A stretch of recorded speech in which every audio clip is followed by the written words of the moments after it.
My new house was old, very old. The paint was peeling off the walls like sunburnt skin. The wooden floors creaked with every single step I took, groaning under my sneakers as if they were in pain.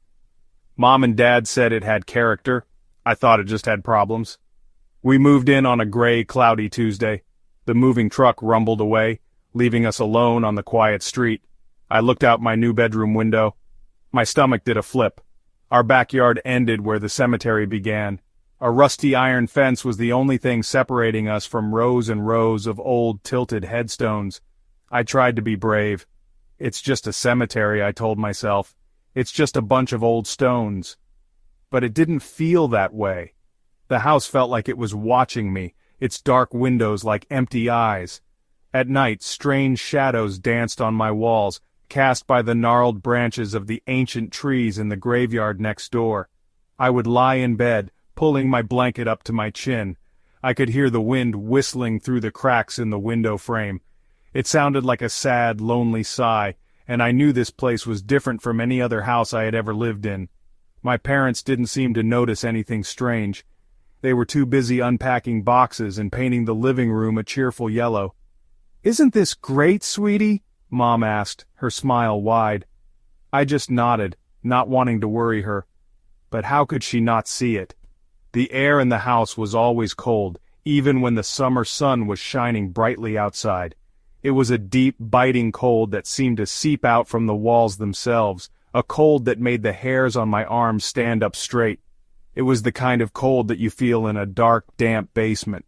The cemetery was my constant neighbor. From the kitchen window I could see the stone angels, their wings covered in green moss. From the back porch I could read the names on the closest tombs, names that had been there for over 100 years. I wondered about the people buried under the ground. Did they know I was here? Did they watch me play in the yard? The thought sent a shiver down my spine. The fence between our properties wasn't very tall. It felt less like a barrier and more like an invitation to a place I never ever wanted to go. The house had secrets. I knew it from the first night. When everything was quiet, and my parents were asleep, I would hear things. Faint noises. At first, I thought it was just the house settling. Old houses make sounds, Dad had told me. But these were not normal sounds. They were soft, like whispers, but I could never make out the words. They sounded like someone was talking just on the other side of my bedroom wall, their voice raspy and dry. I would press my ear against the cold wallpaper, holding my breath, trying to listen. The whispers were always there, just at the edge of hearing. Sometimes they sounded like a soft cry, a lonely sound that made my heart ache with a strange sadness. Other times they sounded angry, like a frustrated hiss that faded as quickly as it came. I told my dad about the noises. He came into my room and listened. "I don't hear anything," he said, patting my head. "You just have an active imagination." But it wasn't my imagination. The whispers were real. They were a part of the house, living inside its very structure. One afternoon I was exploring the dusty attic. Sunlight streamed through a single dirty window, illuminating swirling dust motes. I found an old wooden chest tucked away in a dark corner. Prying open the heavy lid, I found it was filled with old clothes and yellowed photographs. One photo showed a little girl with long dark hair. She was standing in front of my house, but she wasn't smiling. Her eyes were dark and sad. On the back of the picture, a single word was written in faded ink: Eleanor. I wondered if the whispers belonged to her. That night, the whispering was louder than ever before. It wasn't just in the walls anymore, it felt like it was right in the room with me. I hid under my covers, my body trembling. The voice was clearer this time, and it seemed to be saying a name over and over again. It sounded like a long, drawn-out, "Help me." I squeezed my eyes shut, trying to block out the sound. Was it Eleanor? Was she trapped in this house, trying to speak to me? The thought was more terrifying than any monster under the bed. The house was not just haunted, it was lonely. As autumn arrived, a new kind of strangeness came with it. A thick white fog started rolling in from the cemetery every single evening. It wasn't a normal fog. This fog was heavy and cold, and it clung to the ground like a ghostly blanket. It would swallow the tombstones one by one until the entire graveyard disappeared from view. Then, the fog would creep silently into our yard. It slithered under the rusty iron fence and pressed up against our windows and doors, trying to get inside the house.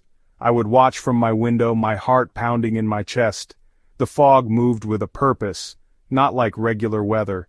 It swirled in strange patterns, sometimes looking like long, reaching fingers. It made no sound, yet its presence was deafeningly silent. The world outside my window would vanish, replaced by a wall of swirling white mist. It felt like the house was being cut off from the rest of the world, trapped on an island surrounded by a sea of ghostly vapor. The fog made the world outside my window disappear completely. My parents called it charming. They said it was atmospheric. They didn't feel the chill that came with it.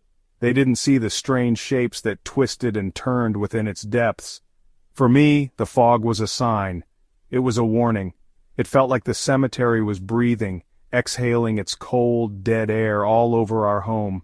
The whispers inside the house always grew louder when the fog was thickest.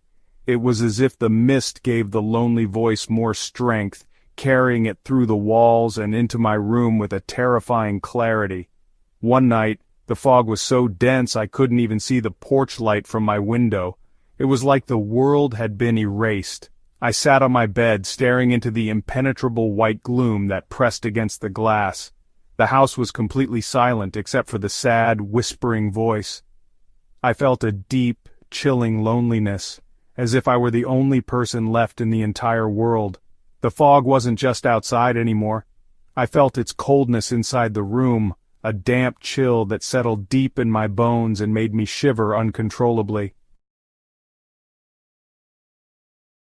It was the night before Halloween. The fog was the thickest I had ever seen it. It had crept right up to the house, pressing against the glass of the back door like a living thing.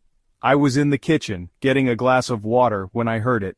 The voice. It wasn't a whisper from the walls this time. It was clear and close. It came from right behind me.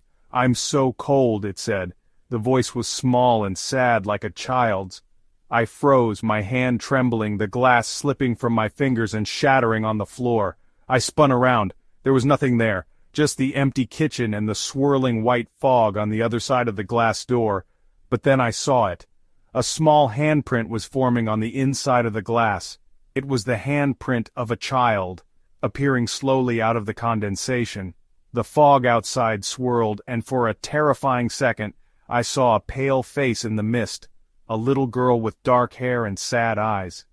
It was Eleanor, the girl from the photograph. She was looking right at me, her mouth open as if she was about to speak again. "Let me in," the voice pleaded, no longer a whisper but a clear, desperate cry that echoed in the silent kitchen. It was coming from the face in the fog. Her eyes were wide with a terrible loneliness. I stumbled backward, my heart hammering against my ribs so hard I thought it would break. I wanted to scream for my parents, but my throat was tight with fear. The handprint on the glass began to fade, and the face in the fog dissolved back into the swirling white mist, leaving me alone with the silence and my own ragged breathing. We moved out a week later. I couldn't stay in that house another night. I never told my parents exactly what I saw, but they saw the terror in my eyes. Sometimes even now, when a thick fog rolls in on a cold night, I think of that house. I think of the lonely cemetery and the sad, whispering voice.